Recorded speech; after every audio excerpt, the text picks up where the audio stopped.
Hello and welcome to another episode of The Emerging Point, where social justice meets social solutions, the official podcast of the Center for Social Solutions. I'm your host and director of the center, Earl Lewis. Today, we'll be shifting the conversation to climate resilience in our effort to continue to explore complex social issues in today's society and attempt to find a place of resolution with expert guests from a variety of backgrounds. Today, we'll be talking about climate resilience, what it means, and how emergency managers and civilians alike can navigate disaster relief with trauma-informed techniques.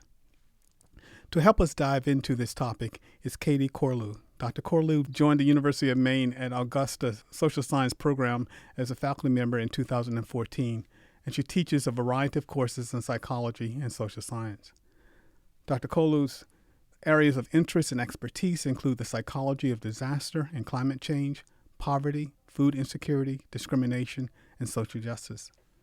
She also serves as the coordinator for the Trauma-Informed Emergency Management Graduate Program, which launched in the fall of 2021. Kati, welcome. We're happy to have you join us. Thank you. I'm glad to be here.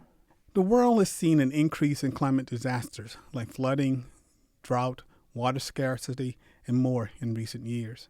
And while these disasters themselves do not discriminate geographically, research coming out of our Water Equity and Security Initiative shows that their effects do. Geographies around the world exhibit racially and ethnically charged patterns of heightened risk and weakened resilience.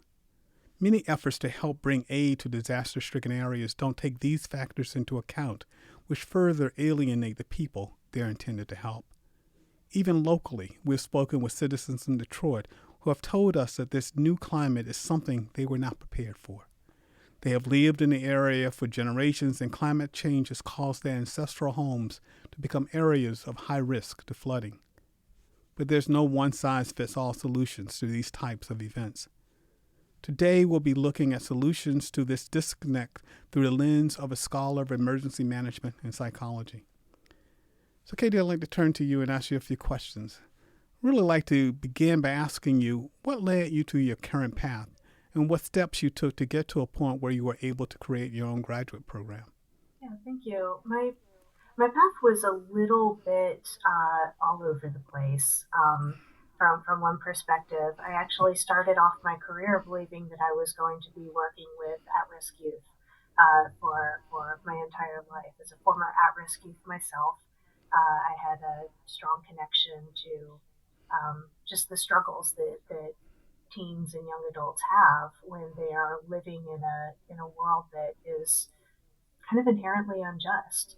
And teenagers reach this point in their lives where they can see what the problems are, and they see things, pretty black and white. There's not as many shades of gray, and I guess a willingness to compromise that we might have as we get older. But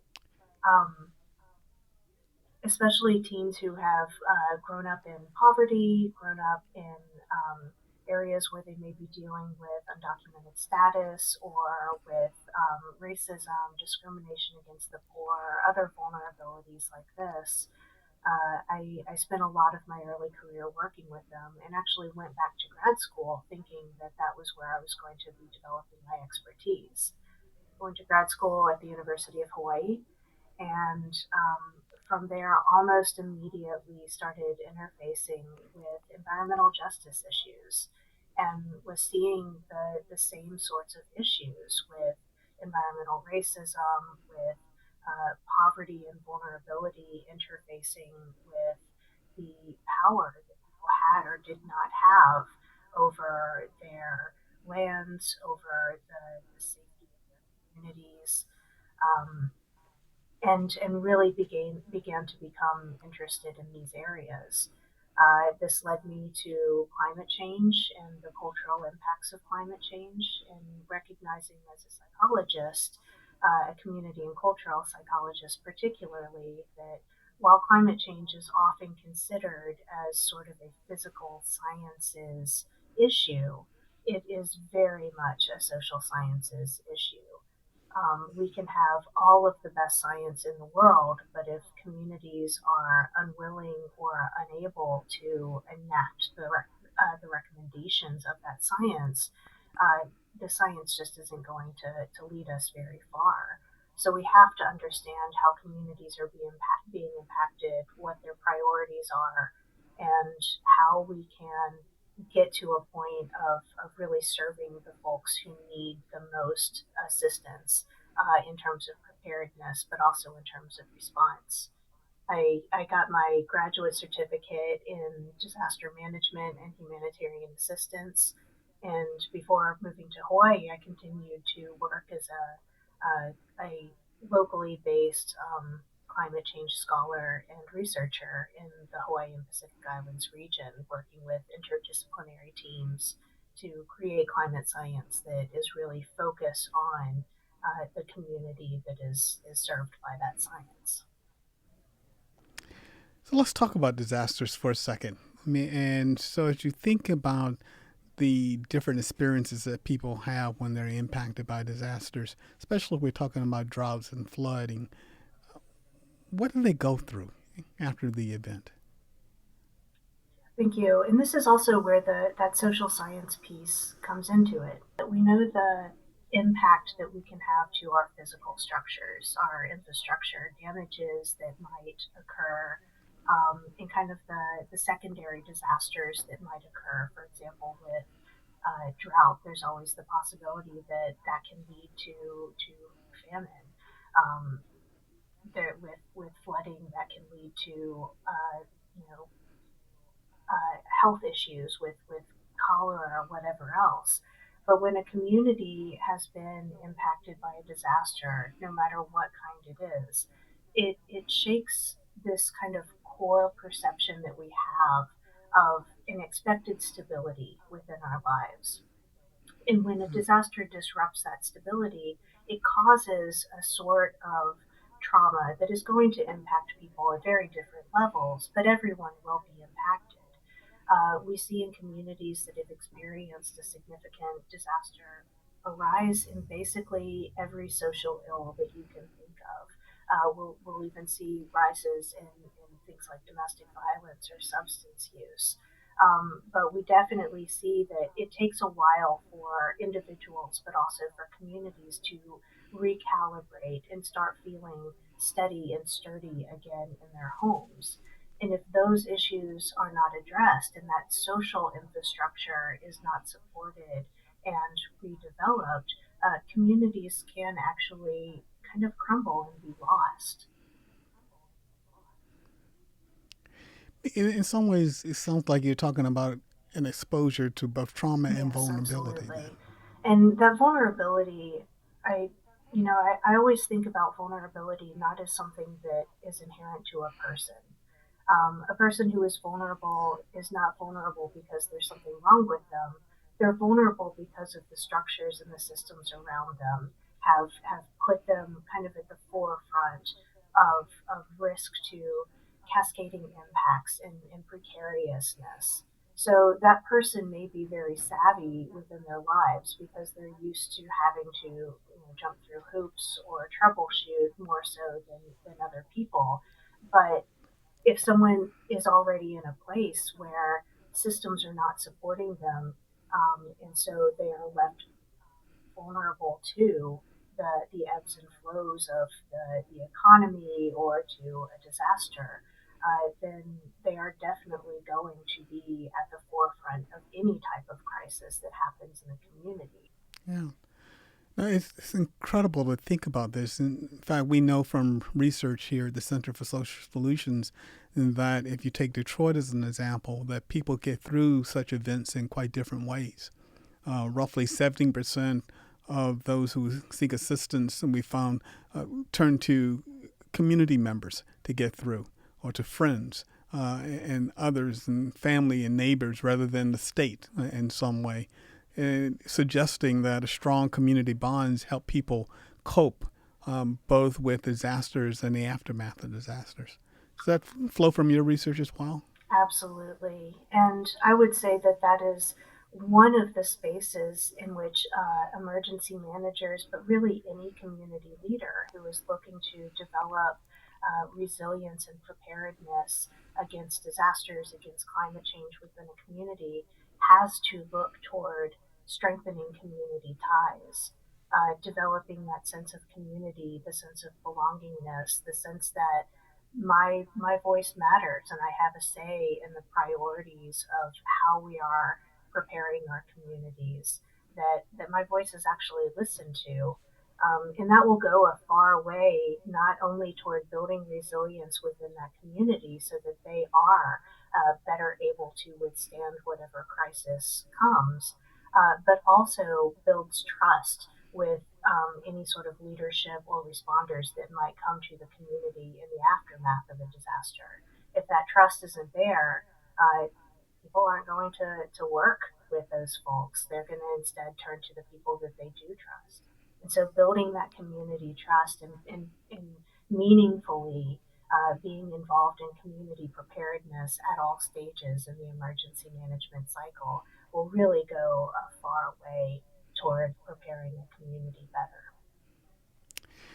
As you may know, I'm an American historian, and you use the word trust, and I'm recalling from a lot of evidence that the descendants of enslaved Africans in the United States have earned a sort of distrust of both institutions and officials, and a certain kind of hesitancy when it means turning to state and federal officials.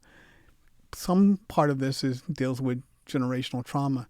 So, if you're looking in both directions, I mean, how do you work with community groups to help them to overcome this lack of trust? And how do you work with emergency managers to help them to build a platform to trust?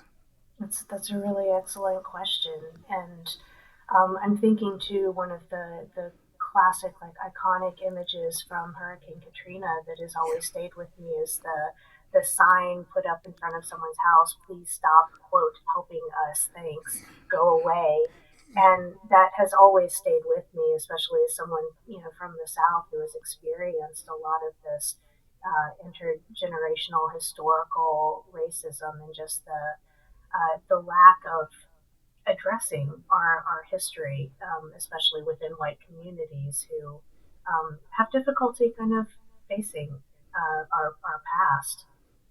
I think that it's really important for professionals, particularly white or maybe non black professionals, but especially white professionals who are working with black communities or any community that has experienced any sort of intergenerational harm, going all the way back to our history of enslaving, whole populations and whole peoples. We need to recognize that even if I personally, as an individual, did not ever perpetuate any harm, even if I, as an individual, did not enslave a person, has not, perpetuated systemic or structural racism, has not perpetuated individual racism, I still carry the harms of everyone who has come before me in my profession and in my position because of the profession and position that I am in. So I have to recognize and own that I walk in with all of that baggage, whether or not I was personally a part of it. And a lot of folks will say that's not fair. Well, maybe that's true, but it is reality, and Yeah. we have to address reality. And so, going back to how do you develop these relationships with communities?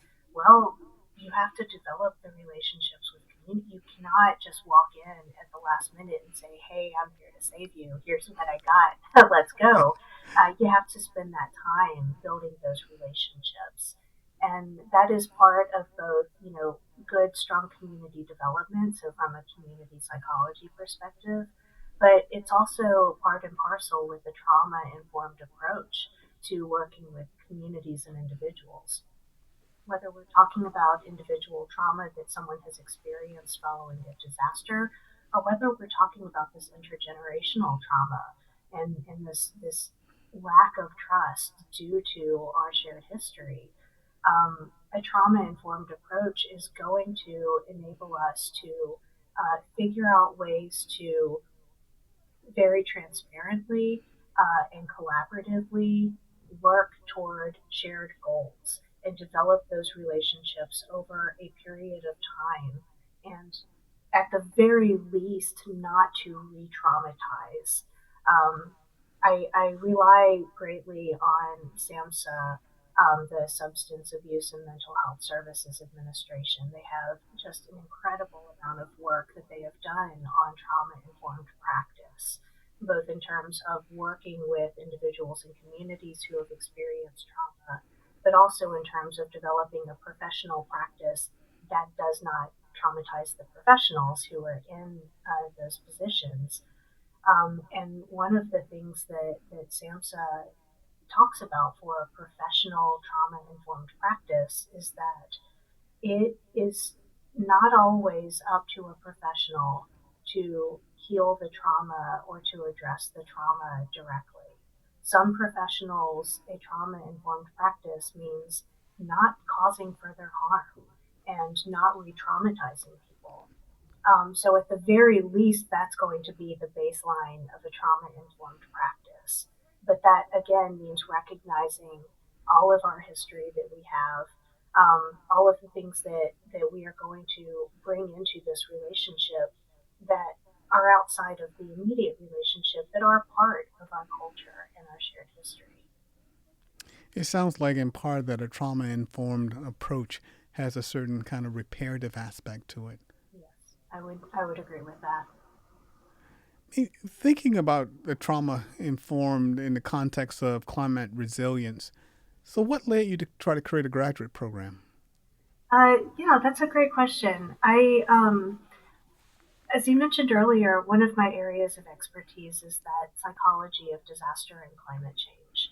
And so I have, some history working with disaster recovery and climate preparedness. So I did some research in the Pacific Islands looking at how people, coming out of experiencing a disaster, when they are then preparing for future experiences, how they can also use that disaster preparedness to prepare for climate change. Um, so for some folks, it's a big ask to just say, "Hey, let's prepare for climate change. We're looking at another, 50 to 100 years or whatever before we see big impacts." But if we're talking about let's prepare for floods that might happen next year, we can prepare for those floods and also prepare for climate impacts. So I've been thinking about this and working on these topics for a long time, running disaster and climate change preparedness workshops in communities and teaching these courses on disaster preparedness and the psychology of disaster and climate change. Meanwhile, in the state of Maine, across the University of Maine system, there had been a push for several years to develop an emergency management graduate program.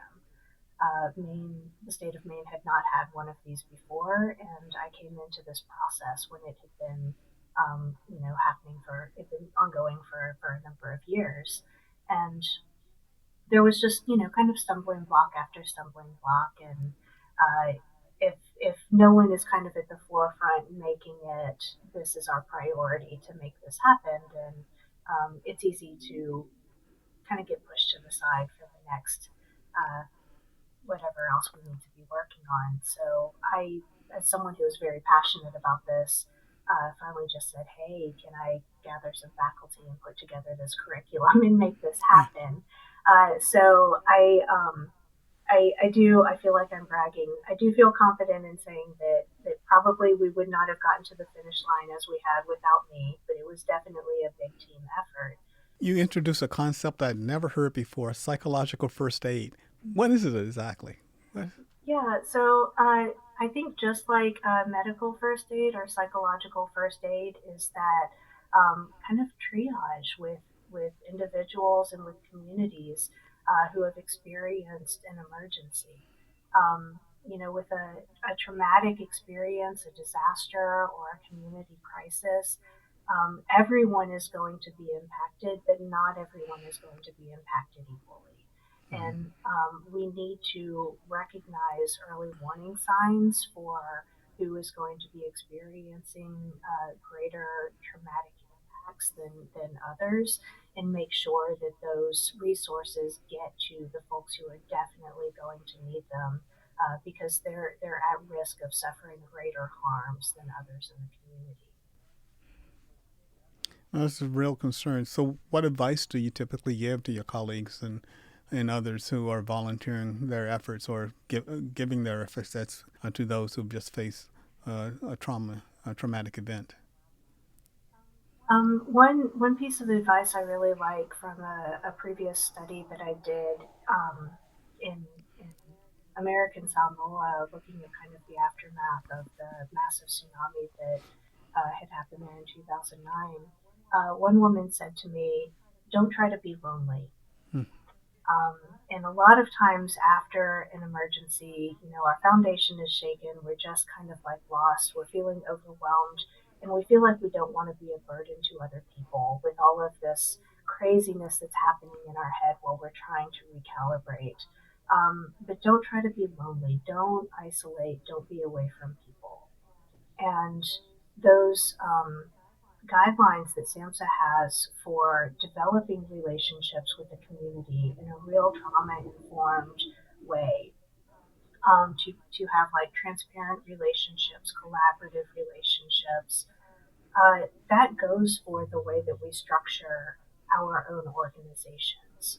And we need to have transparent, collaborative, supportive relationships within our organizations that really reach out to people, our colleagues, in a meaningful way, so that we know we are not alone and we can reach out about the issues that we're having, if they're short term or long term, or, I'm having a bad day right now, or I'm having a bad year right now, however it is. But making sure that we do have those community connections and relationships and supports. Our time today is drawing to a close, but I do have one final question, and it comes back to this idea we live in an age where it used to say that climatic event is once in 100 years, and then it happens year after year after year, and that sense of time and perspective changes because once in every 100 years becomes every year. And so on the other side of that is the whole idea of healing. For communities that have gone through climate induced traumatic events, how do you heal if the events occur now annually rather than once 100 every 100 years? Yeah, that's an excellent question, and I don't know that there's a good Yeah. answer for that. Um, One of the things my students have been talking about is the solastalgia. So this idea of kind of being nostalgic and heartsick for a space that we're existing in right now, but that is changing because of these environmental crises. And so we're heartsick for the space that we are currently in, knowing that this space is not going to last as it is. Um, and I'm not sure how to continue healing. I will say that one thing that I take great comfort in is knowing that there are so many people out there who are working on this in so many different ways. And that even though we feel as individuals that we're alone in this and that nobody's doing anything, and how could I, as one individual, make any sort of impact? What does it even matter? When I start getting to that point, I step back and think, no, it's not just me, one individual. It is many thousands of us around the country, around the world, working on this together. And together, hopefully, we can do the work that needs to get done so that we can continue to, survive and thrive on into the future. Surviving and thriving, future, all key words as we think about climate resilience and traumatic events and the ways in which we not only need to understand them technically, but how we need to manage them psychologically, socially, economically, and in other ways. Dr. Kati Corlew, thank you for your observations and your comments and for sharing with us this afternoon. Thank you, Dr. Lewis. And for all, that concludes our episode for today. Thank you for listening to this episode on The Merging Point with special guest Kati Corlew. If you want to stay updated on The Merging Point, be sure to subscribe and don't forget to leave a review and share your thoughts. We want to hear from you, our listeners. For exclusive behind-the-scenes content about our work at the University of Michigan Center for Social Solutions, be sure to follow us on X, Facebook, and LinkedIn. We'll be back soon with another exciting episode. Until then, thanks for listening.